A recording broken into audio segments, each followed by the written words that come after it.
ఇక్కడ మా మమ్మీ సంక్రాంతి కోసం ఇప్పటి నుంచే ముగ్గులు ప్రాక్టీస్ చేస్తుంది. అంటే పండగ దగ్గర వచ్చేసింది అనుకోండి. సంక్రాంతి అంటేనే ఇంకా పిండి వంటలు చేసుకుంటాం. అరిసెలు అంటారా ఏమంటారో తెలియదు కానీ దానికోసం బియ్యం నానబెట్టుకుంది. చీర కూడా సెలెక్ట్ చేసుకుందండో. ఇంకా నాకు చూపిస్తుంది చీర ఎట్లుంది, నగలు ఎట్లున్నాయి, ఇవన్నీ సెట్ అవుతుందా లేదా పండక్కి అని.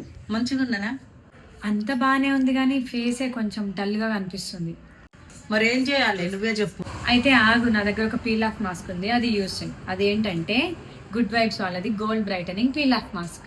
ఇన్స్టాంట్ గా గ్లో రావాలి అని అంటే ఇది బెస్ట్ అని నాకు అనిపిస్తుంది. ఆ వీడియోలో కూడా నేను చాలా సార్లు చెప్పిన కదా, ఇది యూస్ చేయడం చాలా సింపుల్. ఈ పీల్ ఆఫ్ మాస్క్ ఈవెన్ గా ఫేస్ మీద అప్లై చేసి ఫుల్ గా డ్రై అయిన తర్వాత నీట్ గా పీల్ ఆఫ్ చేసేయటమే. అసలు పీల్ ఆఫ్ చేస్తుంటే మా మమ్మీకి చాలా సాటిస్ఫైయింగ్ గా అనిపించింది అంట. అసలు పెయిన్ లేదు, ఇంత మంచిగా తీసేసినావు ఏంది అంటుంది. ఇది యూస్ చేయడం వల్ల స్కిన్ ఇన్స్టాంట్ గా గ్లో రావడంతో పాటు బ్లాక్ హెడ్స్, వైట్ హెడ్స్ ని రిమూవ్ చేస్తుంది, డల్నెస్ ని తగ్గించేస్తుంది, ఫేషియల్ హెయిర్ ని కూడా రిమూవ్ చేసేస్తుంది. ప్రోడక్ట్ ట్యాగ్ చేసిన అవైలబుల్ అని పాపులర్. హైదరాబాద్, చెన్నై, బెంగళూరు అండ్ కోల్కతాలో ఉన్న వాళ్ళకి 2 hours లోనే డెలివరీ చేస్తారు. కొచ్చి, కొల్లం సేమ్ డే డెలివరీ.